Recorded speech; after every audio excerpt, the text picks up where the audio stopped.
there's been some crazy new tofu dreg scandals that have come out of China. This one in particular, let's just read this.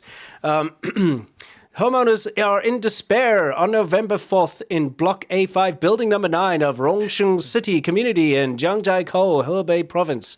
The foundation has sunk, and the underground garage's walls, columns, beams, and other structures have all developed cracks.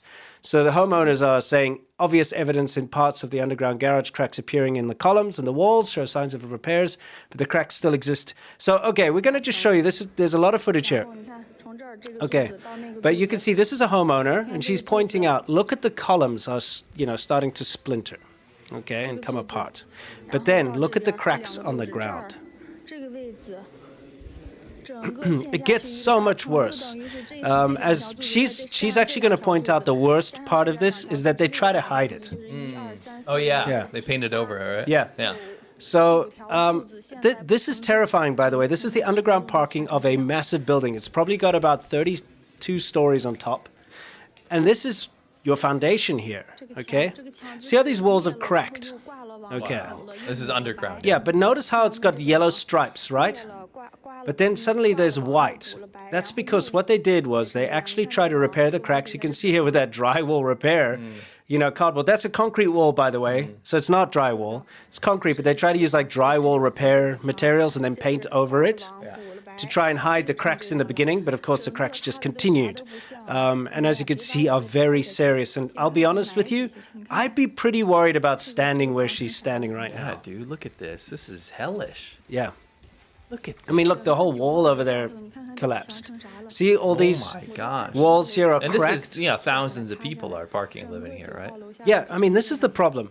When you pay for an apartment in China, remember, you don't own the land. No. You actually only are leasing your apartment. You don't actually own anything. You own this concrete box in the sky. Look at the cracks down in the It's about the ground level. 22nd floor coming down. But now you put down money before the apartment's even completed. So just like she did, she put down a huge amount of money. She had to get her family to, loan her money. She had to take a loan from the bank. She had to scrape and beg, borrow, and steal to get enough money to put down this massive deposit. Here's another guy showing some of the cracks here. So then she gets the deposit, puts it down. This is before it's even built. Yeah. And then from the moment she's put that deposit down, she's paying the mortgage every month. So imagine you've been paying this mortgage for like however long it's taken to complete this building, years sometimes, right? Yeah. And it's time to move in. Yeah. Because they're like, oh, it's completed. And then you go to your brand new building and you see that it's falling apart like this. Now, you've spent all of your life savings to buy this apartment. And you can't even live in it now. Yeah, beyond the monetary concern, though, I think like the first thing to address here is that you're gonna die. Yeah, you're gonna die.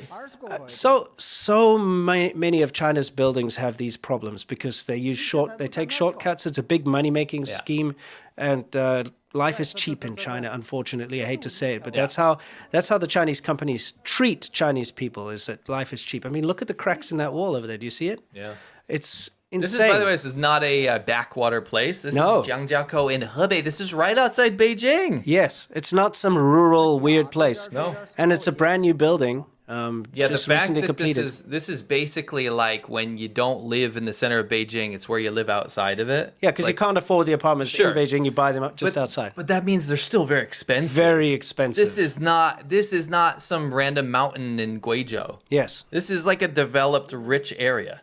Now, if anyone is a structural engineer or an architect or what have you, you see how they try to repair that over there? Yeah. I'm sure you can tell that this building is not safe anymore. You can't come here and put some caulk or, drywall fix. Well, I mean, they did actually, You can't just slather over it with a little coat of paint and say it's okay.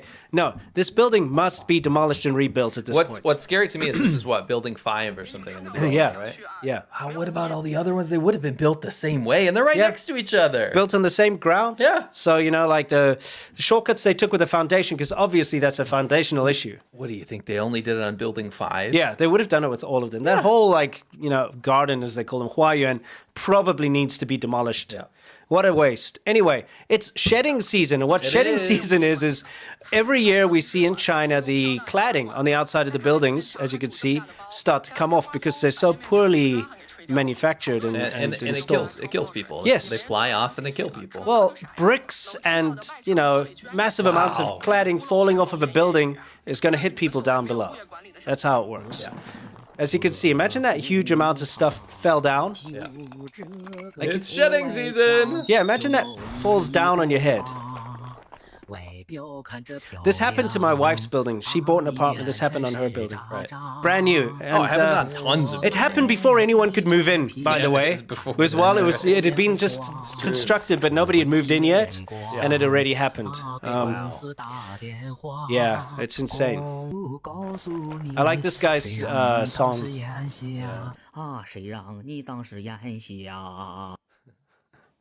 Okay, I'd like us to take a look at this.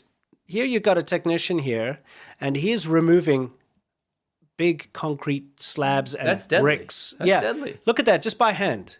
He was able to pull that off. Wow. Look how high up.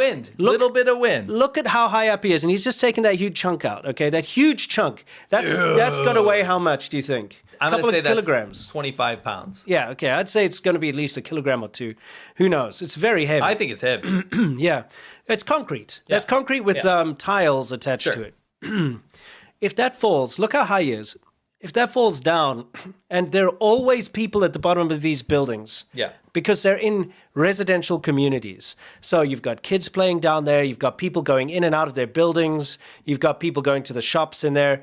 Walking on the sidewalk there, you can see it's in the parking lot, parking a car, getting out. If that falls down, it will just kill people. Yeah. Another thing I'd like to point out here is this incredibly safe tools. Mm-hmm. Okay. Now, when you working, I don't know, what is he, 30, 25 stories up or something? Probably 22. Yeah, 22nd floor, right?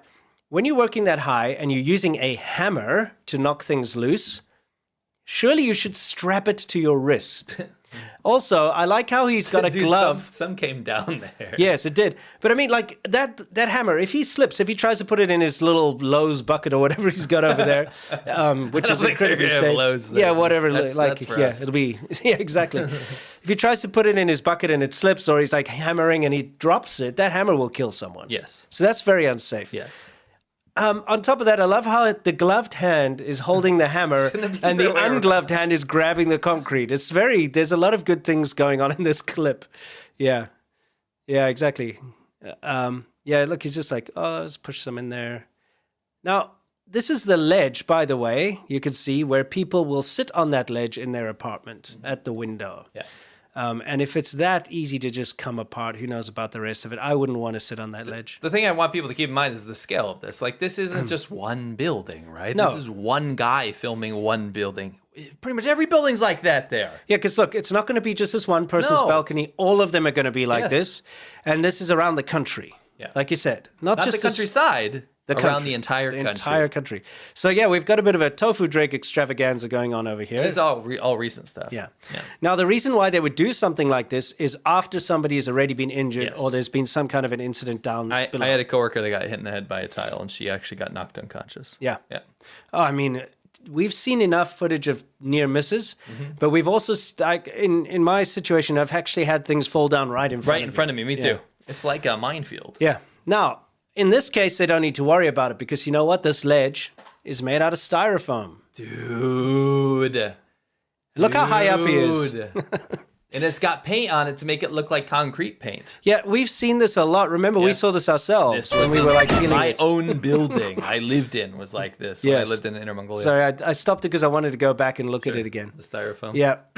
That's because it's high up, people can't see. So when you've got buttresses or cornices or whatever they are, whatever you know those different things. You know, the cornice at the top of the roof. I've seen that. Yeah. Because rather than use real materials, if you can just use styrofoam and then paint over it, people won't know. Yes. And they need to put these buildings out fast because it's an investment scheme, right? One might say it's a cornice of death. Yes, exactly. Yes. So you often find all sorts of funny materials. They found corn being used in the past, like corn cobs. Yeah, like corn cobs. Yeah, that was the thing. Yeah. like Coke cans, Yeah. or all sorts of random, Red Bull cans, remember? exactly, Yeah. all kinds of random things that they've used instead of proper building materials because they just got to get it done quickly so people can move in, right? Yeah. Anyway. Styrofoam on the 22nd floor at guaranteed ground level, dude. Yeah, 100%. That's a chocolate moment, which is Oh, yeah, it is. It is. And I'll give you that in a second. First. Oh my days, check that out. I remember you lift my spirit, with you high is all I feel. You don't want to have, like, if you're... It's not too bad. Watch it in private if you'd be embarrassed. Welcome to 中国志, Where we give you the squeeze on the latest juice from China. Do not squeeze too hard. So how about my friend the wood snake? James McNeil is demonstrating genital weightlifting. He is lifting approximately 200 pounds. Just in case. we all know about that. Nothing reduces sexual desire more than a physically Yes. out-of-shape body. 雌性黑猩猩是1992年10月12号在北京动物园。